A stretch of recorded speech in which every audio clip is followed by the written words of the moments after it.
नमस्कार दोस्तों, आप सभी का स्वागत है गुरुकुल स्टेनो एवं टाइपिंग क्लासेस जोधपुर में। दोस्तों, राजस्थान कर्मचारी चयन बोर्ड द्वारा स्टेनोग्राफर भर्ती परीक्षा के लिए विज्ञापन जारी कर दिया गया है। तो इस वीडियो में हम विस्तार से चर्चा करेंगे कि एग्ज़ाम किस तरह से होगा, कितने नंबर का होगा, इन सब के बारे में हम विस्तार से बात करेंगे। तो इस वीडियो को पूरा आप अंत तक देखें।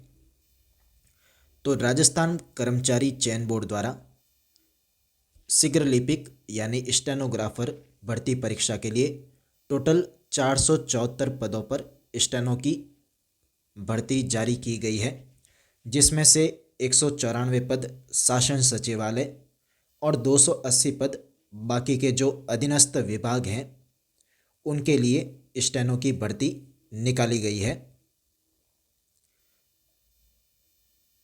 अब बात करते हैं ऑनलाइन जो आवेदन है वो आपके 29 तारीख से स्टार्ट हो जाएंगे। 29 फरवरी से आप ऑनलाइन फॉर्म भर सकते हैं। ऑनलाइन फॉर्म भरने के लिए आपको SSO पर जाना होगा। यहाँ पर साइट दे रखी है sso.rajasthan.gov.in। फिर उसके बाद में ये पूरी प्रक्रिया यहाँ पर दे रखी है कि कैसे आपको रजिस्ट्रेशन करके उसके बाद में अपना फॉर्म अप्लाई करना है। तो 29 तारीख से ये फॉर्म स्टार्ट हो जाएंगे। उसके बाद आप सभी फॉर्म को भर सकते हैं। इसके बाद में हम बात करते हैं जो योग्यता है, शैक्षणिक योग्यता इसमें क्या रखी गई है।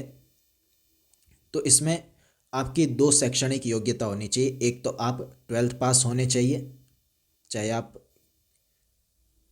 किसी भी स्ट्रीम से हैं, आर्ट्स, कॉमर्स, साइंस, आप 12th पास होने चाहिए। उसके अलावा आपके पास RSCIT या फिर उसके बराबर कोई भी कंप्यूटर कोर्स का सर्टिफिकेट होना चाहिए, जैसे कि O लेवल है। तो यहाँ पर ये दे रखा है कि कौन कौन से आपके कोर्स है, कंप्यूटर कोर्स जिनको मान्यता दी गई है, इसमें दे रखा है। इनमें से किसी भी एक कोर्स का आपके पास सर्टिफिकेट होना चाहिए। अब जो विद्यार्थी अभी कोर्स कर रहे हैं या जो भी है RSCIT वगैरह अगर चल रही है तो क्या वो ये फॉर्म भर सकते हैं या नहीं। तो यहाँ पर बोर्ड द्वारा ये लिखा गया है कि शीघ्र लिपिक के पद पर निर्धारित शैक्षणिक योग्यता यानी जो उन्होंने योग्यता रखी है 12th पास और कंप्यूटर कोर्स की, कंप्यूटर सर्टिफिकेट की, वो आपका जो फेज 2 की हिंदी इंग्लिश की स्टेनोग्राफर परीक्षा है उसकी अंतिम तिथि से पूर्व तक अर्जित होनी चाहिए। इसका मतलब ये हुआ कि जो आपके 2nd स्टेज का स्टेनो का एग्ज़ाम होगा, स्टेनो का स्किल टेस्ट होगा, तब तक आपके पास सर्टिफिकेट होना चाहिए, तब तक आपके कोर्स कंप्लीट कर रखा होना चाहिए और रिजल्ट आ जाना चाहिए। तो आप इसके लिए योग्य हैं। तो अगर अभी किसी के चल रहा है और स्टेनो के एग्ज़ाम से पहले उनका रिजल्ट आ जाता है और वे पास हो जाते हैं तो आसानी से वो इसके लिए फॉर्म अप्लाई कर सकते हैं। अब आगे हम बात करते हैं कि इसका जो एग्ज़ाम होगा वो कैसे होगा। तो एग्ज़ाम आपका होगा 2 चरण में। सबसे पहला चरण होगा आपके रिटन एग्ज़ाम, लिखित परीक्षा, और दूसरा स्टेनो स्किल टेस्ट।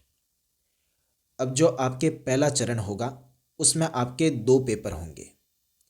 पहला पेपर होगा आपके GK और साइंस का, और जो दूसरा पेपर है वो आपके होगा हिंदी और इंग्लिश का। यहाँ पर दे रखा है पहला पेपर दैनिक विज्ञान, राजस्थान का सामान्य विज्ञान और सामान्य विज्ञान, यानी इसमें जो करंट अफेयर वगैरह है उसके प्रश्न पूछे जाएंगे। और दूसरा पेपर होगा हिंदी और इंग्लिश का, जिसमें व्याकरण से संबंधित क्वेश्चन पूछे जाएंगे। दोनों पेपर 3-3 घंटे का होगा और दोनों पेपर 100-100 नंबर के होंगे। यानी जो ये पहला पेपर है GK और साइंस का ये भी 100 नंबर का, और हिंदी और जो इंग्लिश पेपर है वो भी 100 नंबर का। ये दोनों पेपर आप जब क्लियर कर लेते हैं और इनकी कट ऑफ को क्लियर कर लेते हैं उसके बाद में आपका स्टेनो का एग्ज़ाम होगा। तो आप चाहे हिंदी से हैं तो हिंदी में एग्ज़ाम होगा स्टेनो का, और इंग्लिश से है तो इंग्लिश में होगा। जो भी आप सेलेक्ट करेंगे फॉर्म भरते समय, हिंदी स्टेनो या इंग्लिश स्टेनो, उसी में आपका एग्ज़ाम होगा। और आपकी स्पीड होनी चाहिए 100 शब्द प्रति मिनट की, चाहे आप हिंदी स्टेनो हैं चाहे इंग्लिश स्टेनो, दोनों की 100 शब्द प्रति मिनट की स्पीड मांगी गई है। यानी दोनों में से आप अगर किसी में भी हैं तो आपकी 100 की स्पीड होनी चाहिए।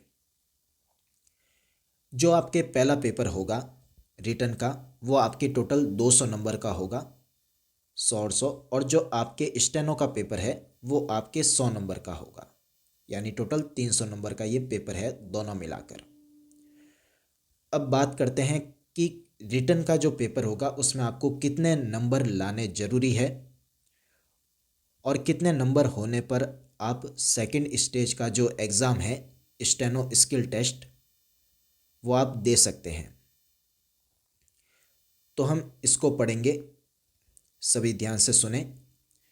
यहाँ पर बोर्ड द्वारा ये लिखा गया है कि रिक्तियों की कुल अनुमानित संख्या, यानी जितने पद पर वैकेंसी निकाली गई है, जो 474 पद है, उसके 15 गुना के लगभग प्रथम चरण से लिए जाएंगे। यानी जो आपका पहला स्टेज होगा जीके का, हिंदी इंग्लिश का, साइंस का जो पेपर होगा, उसमें जो भी विद्यार्थी पास होंगे तो 474 के 15 गुना के बराबर उसमें से विद्यार्थी लिए जाएंगे। लेकिन आपको कम से कम 40 नंबर तो लाने ही है, और 40 नंबर आपको दोनों पेपर में लाने होंगे। जो पहला पेपर आपका होगा जीके का और साइंस का, उसमें भी आपको 40 नंबर लाने हैं, और जो दूसरा पेपर होगा हिंदी और इंग्लिश का, उसमें भी आपको 40 नंबर, 40% लाने ज़रूरी है। दोनों 100 नंबर के पेपर हैं, तो 100 में से 40 नंबर लाने ज़रूरी है। उसके बाद में जितने भी आपके नंबर आते हैं, जो भी कट ऑफ निकालेगा बोर्ड द्वारा, जो भी कट ऑफ निकाली जाएगी, उस कट ऑफ के बराबर या उससे ज़्यादा आपके नंबर होंगे तो ही आप स्टेनो का एग्ज़ाम दे सकते हो। ये बात आपके क्लियर होनी चाहिए कि जो दो पेपर होंगे, जीके साइंस का पहला पेपर और हिंदी इंग्लिश का दूसरा पेपर, दोनों में आपको अलग अलग 40 नंबर लाने ज़रूरी है। ऐसा नहीं कि आप हिंदी इंग्लिश के पेपर में 90 नंबर लेकर आ गए और जीके के पेपर में आप 35 नंबर ही ले पाए, तो फिर आपके नंबर चाहे कट ऑफ से ज़्यादा ही क्यों ना हो, लेकिन आप स्टेनो के एग्ज़ाम में नहीं बैठ पाएंगे, क्योंकि आपको जीके के पेपर में और हिंदी इंग्लिश के पेपर में दोनों में अलग अलग 40 नंबर लाने ज़रूरी है। ये जो यहाँ पर दो दे रखे हैं, पहला सामान्य विज्ञान, दैनिक विज्ञान और राजस्थान का सामान्य ज्ञान, ये आपके पहला पेपर, और सामान्य हिंदी और इंग्लिश ये आपके दूसरा पेपर। तो इन दोनों में आपके 40 नंबर लाने ज़रूरी है आपको 100 में से। अब इनमें जो है नेगेटिव मार्किंग होगी या नहीं, ये भी आपको बता देते हैं। तो यहाँ पर सिलेबस दे रखा है, इस सिलेबस के अकॉर्डिंग आपको क्वेश्चन पूछे जाएंगे। हिंदी इंग्लिश का और जीके का दोनों का यहाँ पर सिलेबस दे रखा है। अब सिलेबस के नीचे ये डिटेल दे रखी है कि आपके कितने नंबर का पेपर होगा। तो 100 नंबर का आपके पेपर होगा, यानी 100 नंबर का जीके वाला पेपर, जीके और साइंस वाला, और 100 ही नंबर का हिंदी और इंग्लिश वाला। और दोनों में आपके 150 क्वेश्चन आएंगे।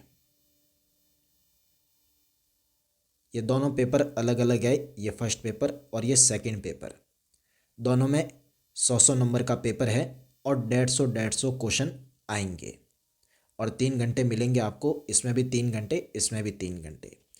अब यहाँ पर दे रखा है स्पष्ट तौर पर कि कोई नेगेटिव मार्किंग नहीं है। इसका मतलब ये है कि अगर आप कोई क्वेश्चन गलत कर देते हो तो उसके कोई नंबर काटे नहीं जाएंगे, किसी प्रकार की नेगेटिव मार्किंग नहीं है। लेकिन यहाँ पर आपको एक और पॉइंट बताना चाहेंगे कि अब जो अधीनस्थ बोर्ड के पेपर होते हैं उसमें 5 ऑप्शन आते हैं ABCD में से। जैसे कि आपके रिटन का एग्ज़ाम होगा तो उसमें आपको कोई भी क्वेश्चन पूछा जाएगा और 4 ऑप्शन दिए जाएंगे, चारों में से आपको कोई एक सेलेक्ट करना है, उसके साथ में एक पांचवा ऑप्शन भी आपके होगा। यानी अगर आप चारों में से कोई नहीं करना चाहते हो, आपको क्वेश्चन नहीं आ रहा है, तो आप पांचवा ऑप्शन ई भर सकते हो। लेकिन आपको ये पांचवा ऑप्शन भरना ज़रूरी है। अगर आप क्वेश्चन अटेंड नहीं करते हो, इन चारों में से कोई उत्तर नहीं देते हो, आपको उत्तर नहीं आता है, तो आपको फिर ये पांचवा ऑप्शन भरना है। अगर ये पांचवा ऑप्शन आप नहीं भरते हो तो फिर आपके 1/3 नंबर काटे जाएंगे। देखिए यहाँ पर लिख रखा है कि प्रत्येक प्रश्न के 5 विकल्प A B C D E अंकित रहेंगे। उनमें से अभ्यर्थी को केवल एक में आपको गोला करना है। ठीक है, प्रत्येक प्रश्न के लिए एक विकल्प को भरना आवश्यक होगा, यहाँ पर स्पष्ट तौर पर लिखा हुआ है। अगर आप किसी प्रश्न को हल नहीं किया है, यानी आप किसी का उत्तर आपको नहीं आता है, तो आपको जो पांचवा विकल्प है वो ई भरना होगा। पांचों में से कोई भी विकल्प अगर आपके द्वारा नहीं भरा जाता है तो 1/3 अंक काटे जाएंगे। यानी अगर आप गलत भर रहे हैं तो उसकी नेगेटिव मार्किंग नहीं है, लेकिन अगर आप जो 5 ऑप्शन हैं उनमें से कोई भी नहीं भर रहे हैं तो आपके 1/3 नंबर काटे जाएंगे। तो जाहिर सी बात है, आपको सभी क्वेश्चन के ऑप्शन में से कोई ना कोई एक ऑप्शन भरना होगा। तो ये बात थी आपके रिटन एग्ज़ाम की, यानी कि आपको दोनों पेपर में से 40-40 नंबर लाने ज़रूरी है। गलत क्वेश्चन करने पर नेगेटिव मार्किंग नहीं है, लेकिन जो 5 ऑप्शन वहाँ पर आपको मिलेंगे उसमें से कोई ना कोई आपको एक ऑप्शन टिक करना ज़रूरी है। ओएमआर शीट में एक ऑप्शन में गोला भरना आपको ज़रूरी है। अब जब आप रिटन का एग्ज़ाम क्लियर कर लेते हैं और जो रिटन की कट ऑफ जो बोर्ड द्वारा बाद में निकाली जाएगी उसको क्लियर कर लेते हो, तो फिर आपके दूसरा जो एग्ज़ाम होगा वो होगा स्टेनो का। हिंदी स्टेनो से हैं तो हिंदी स्टेनो, और इंग्लिश से है तो इंग्लिश स्टेनो। दोनों में ही 100 की स्पीड होनी चाहिए, यानी दोनों में से एक जो भी आपका है, हिंदी स्टेनो या इंग्लिश स्टेनो, उसमें आपकी 100 की स्पीड होनी चाहिए। हिंदी स्टेनो के लिए आपको टाइम मिलेगा 60 मिनट, जो टाइप करने के लिए, अनुवाद करने के लिए, और हिंदी स्टेनो के लिए आपको मिलेगा 70 मिनट। आपके 10-10 मिनट के डिक्टेशन होंगे 100 की स्पीड से, और स्किल टेस्ट का जो पेपर होगा उसके नंबर होंगे आपके 100। फिर जो आपके रिटर्न के नंबर आएंगे 200 में से, और इसमें से 100 में से जो भी नंबर आएंगे दोनों को मिलाकर फाइनल कट ऑफ 300 में से निकलेगी। वो जब आप क्लियर कर लेते हैं तो आपका फाइनल सिलेक्शन होगा। तो ये थी परीक्षा के बारे में जानकारी, यानी कैसे आपकी परीक्षा होगी, कितने नंबर आपको कहाँ पर लाने ज़रूरी है, कहाँ पर कैसे नंबर कटेंगे या नहीं कटेंगे। तो आप सभी ने इसको अच्छे से समझ लिया है। यहाँ पर सिलेबस दे रखा है बोर्ड ने, इस सिलेबस के अकॉर्डिंग आपको रिटर्न की तैयारी करनी है। बाकी स्टेनो का पेपर तो कैसे भी हो सकता है, उसका तो कोई सिलेबस होता नहीं है। तो इस वीडियो में आपको इस परीक्षा के बारे में कि परीक्षा आपकी कैसे होगी उसकी पूरी जानकारी दी गई है। और जो आपकी स्टेनो की परीक्षा होगी उसमें आपके 20% से मिस्टेक ज़्यादा नहीं होनी चाहिए। ये रूल इस बार बोर्ड द्वारा कर दिया गया है कि 20% से मिस्टेक आपके ज़्यादा नहीं होनी चाहिए। यानी जो 1000 वर्ड का आपके डिक्टेशन होगा उसमें से 200 से ज़्यादा आपके वर्ड गलत नहीं होने चाहिए। इससे ज़्यादा अगर होते हैं तो आप परीक्षा से बाहर हो जाओगे, ये फिक्स है। यानी 20% के अंदर अंदर आपकी मिस्टेक होनी चाहिए। यहाँ पर दे रखा है कि जो चरण द्वितीय यानी जो स्टेनो की परीक्षा है उसमें आपके 20% से अधिक गलती नहीं होनी चाहिए। ठीक है, तो ये आपको पूरा समझा दिया गया है कि कैसे आपका एग्ज़ाम होगा। तो जो भी तैयारी करने वाले हैं विद्यार्थी, जो इस परीक्षा की तैयारी करना चाहते हैं, अभी से आप तैयारी में लग जाएं। सबसे पहले रिटन का एग्ज़ाम होगा तो आपको पहले रिटन की तैयारी करनी होगी। जो जीके है, साइंस है, हिंदी और इंग्लिश, इन सब को आपको पढ़ना होगा। और जब आप रिटन का एग्ज़ाम क्लियर कर लेंगे उसके बाद में आपका स्टेनो का एग्ज़ाम होगा। एक चीज़ यहाँ पर आपको बताना ज़रूरी है कि जिन विद्यार्थियों ने स्टेनो सीख ली है और इस परीक्षा की तैयारी कर रहे हैं वो स्टेनो की प्रैक्टिस करना ना छोड़ें। भले ही पहले रिटन का एग्ज़ाम होगा, आपको रिटन की तैयारी पर ज़्यादा समय देना होगा, लेकिन साथ साथ में आपको स्टेनो की भी प्रैक्टिस करनी है। चाहे थोड़ी कम करें लेकिन करनी ज़रूरी है। रेगुलर रहना स्टेनो में बहुत ज़्यादा ज़रूरी है, वरना आपकी स्पीड कम हो सकती है, गलतियाँ ज़्यादा बढ़ सकती है। क्योंकि जैसे ही आप रिटन एग्ज़ाम क्लियर कर देंगे तो आपकी लगभग 100 की स्पीड का जो है स्टेनो का टेस्ट होगा और 1000 वर्ड आएंगे। तो आपकी तैयारी बिल्कुल अच्छी होनी चाहिए ताकि उसमें भी आपके नंबर अच्छे आ सकें, तो फाइनल कट ऑफ में आप आराम से फाइनल कट ऑफ क्लियर कर सकें। इसलिए अपनी जो स्टेनो की तैयारी है उसको भी आपको रेगुलर रखना है, साथ में रिटन भी करते जाना है। और रेगुलर तैयारी के लिए आप जो गुरुकुल की टेस्ट सीरीज है उसको ज्वाइन कर सकते हैं, जहाँ पर आप अगर रोज़ाना एक टेस्ट भी देंगे और उसमें जो गलतियाँ आएगी उसका सुधार करेंगे तो भी आपकी जो स्टेनो है वो अच्छी बन जाएगी और साथ में आपकी स्पीड भी बन जाएगी। स्पीड बैच अगर आपकी स्पीड कम है तो आप स्पीड बैच जो लाइव क्लास का बैच है वो ज्वाइन कर सकते हैं, उससे आपकी स्पीड भी बढ़ जाएगी। और अगर हिंदी वगैरह कमज़ोर है तो वो भी उसमें आपके सब चीज़ कवर हो जाएगी। स्टेनो को आपको कंटिन्यू रखना ज़रूरी है, तो आप स्टेनो को कंटिन्यू रखते हुए रिटन की तैयारी करें। अन्यथा अगर आप रिटन में तो अच्छे नंबर लेकर आ गए लेकिन स्टेनो का एग्ज़ाम क्लियर नहीं कर पाए तो फिर आप वैसे भी सेलेक्ट नहीं हो पाएंगे। इसलिए साथ साथ में स्टेनो की तैयारी करना भी ज़रूरी है। तो आज से ही सभी तैयारी में जुट जाएं, जो भी तैयारी करने वाले हैं। रिटन के साथ साथ स्टेनो भी करें और रिटन पर भी अच्छी तरह से ध्यान दें। हर एक टॉपिक को कवर करते हुए पूरे सिलेबस को कवर कर लें और उसके बाद में उसका रिवीजन करते जाएं जब तक एग्ज़ाम नहीं हो, और साथ साथ में स्टेनो भी करते जाएं ताकि आपकी स्पीड बनी रहे। तो जैसे ही रिटन का एग्ज़ाम हो आपको ज़्यादा समय नहीं देना पड़े और आपकी स्पीड अच्छी तरह से बन जाए। ठीक है, तो इस वीडियो में आपको पूरी जानकारी दी गई कि एग्ज़ाम किस तरह से आपका होगा और किस तरह से आपको तैयारी करनी चाहिए। ठीक है दोस्तों, इस वीडियो में इतना ही। धन्यवाद।